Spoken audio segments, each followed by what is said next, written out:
Stamford university, ক্যালিফোর্নিয়ার Stamford ইউনিভার্সিটির একজন প্রফেসর ফ্রেডরিক লাস্কিন, ওনার একটা আর্টিকেল আমি পড়েছি। ওখানে উনি গবেষণা চালিয়েছেন, অনেক মানুষের মধ্যে গবেষণা চালিয়ে দেখেছেন যে যারা অন্যরা ক্ষমা করতে পারে না এদের রোগবালাই বেশি, কষ্ট বেশি, আর যারা সহজে ক্ষমা করে দেয় এরা সবসময় শান্তিতে থাকে। এটা পরীক্ষিত, এটা ওনার একটা রিসার্চ। এরপর আমেরিকাতে একটা স্টেট আছে ম্যাসাচুসেট, এই ম্যাসাচুসেট জেনারেল হসপিটালে একজন পৃথিবী বিখ্যাত সাইকিয়াট্রিস্ট বসে, মনোবিজ্ঞানী, নাম হচ্ছে প্রফেসর হারবার্ট বেনসন।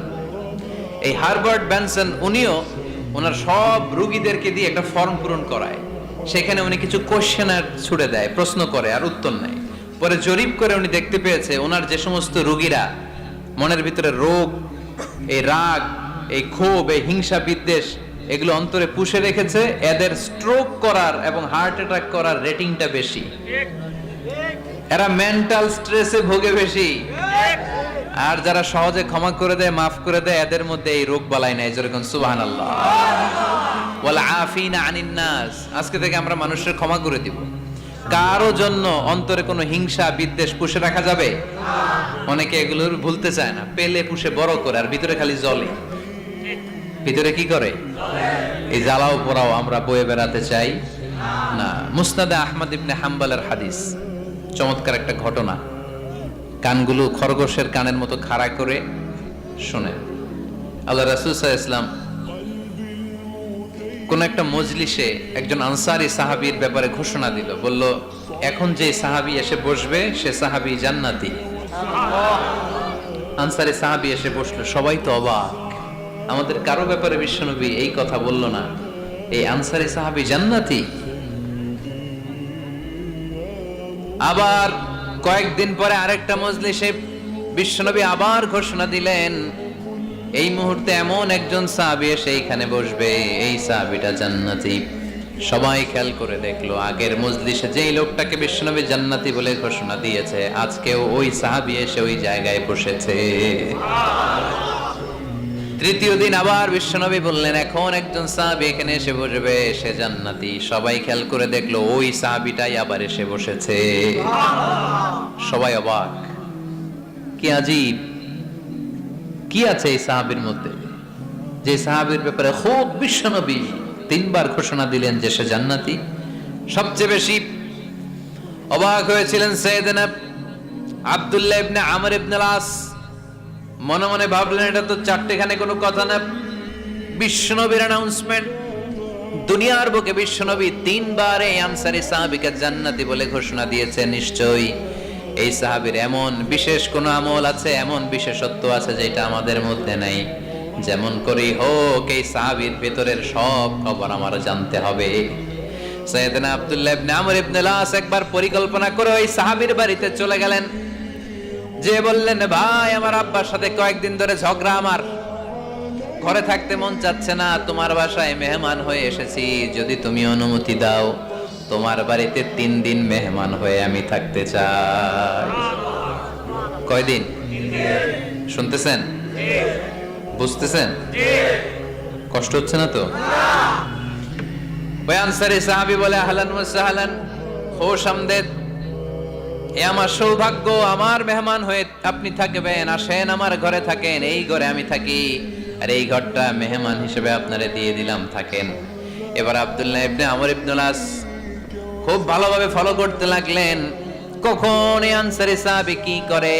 1 দিন, 2 দিন, 3 দিন পর্যন্ত ফলো করার পরে সাইয়েদনা আব্দুল্লাহ ইবনে আমর ইবনে আস এমন কোন বিশেষ আমল এই সাহাবীর মধ্যে খুঁজে পায় নাই।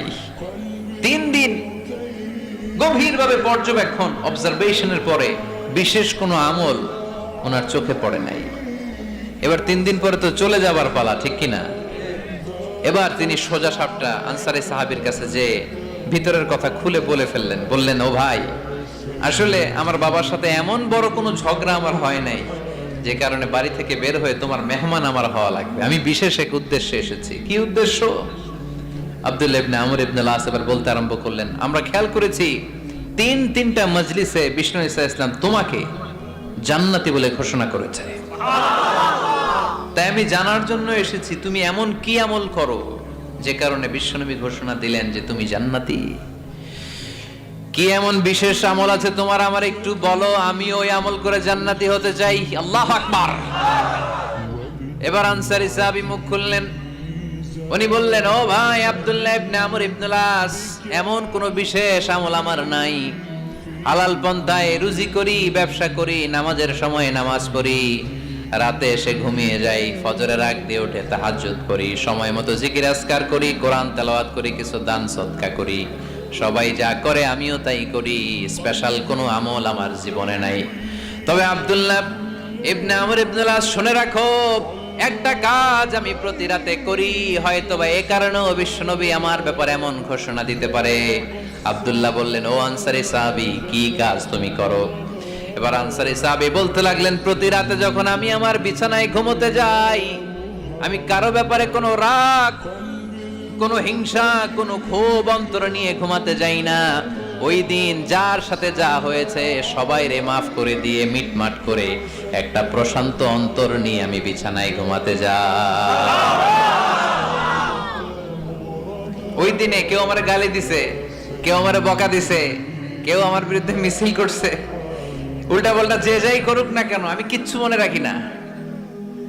আওবি ইলা ফিরাশি, আমি এমন ভাবে আমার বিছানায় যাই, ওয়ালাইসা ফি কলবি হিকদুন আলা আহাদ, এমন অবস্থায় আমি শুয়ে পড়ি যে আমার হৃদয়ে কারো ব্যাপারে আমার হৃদয়ে কোনো ক্ষোভ নাই, কোনো হিংসা নাই, কোনো অহংকার নাই, সব রাগ ক্ষোভ ভুলে গিয়ে সবাইকে ক্ষমা করে দিয়ে আমি বিছানায় ঘুমাতে যাই।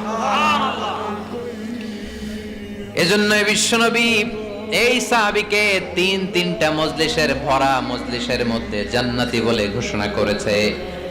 এই হাদিস থেকে শিক্ষা হলো, আমরাও যদি প্রতি রাতে বিছানায় ঘুমোতে যাওয়ার আগে সবাই রে মাফ করে দিয়ে মনের যত ক্ষোভ জ্বালা যন্ত্রণা আছে সব ভুলে যে বিছানায় ঘুমাতে পারি, এই সাহাবীর মতো আমাদেরকেও জান্নাতি হিসেবে কবুল করবে কে?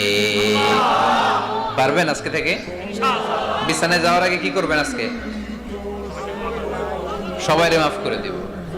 যে আমার উপর জুলুম করছে ওই বিচার আল্লাহ করবে।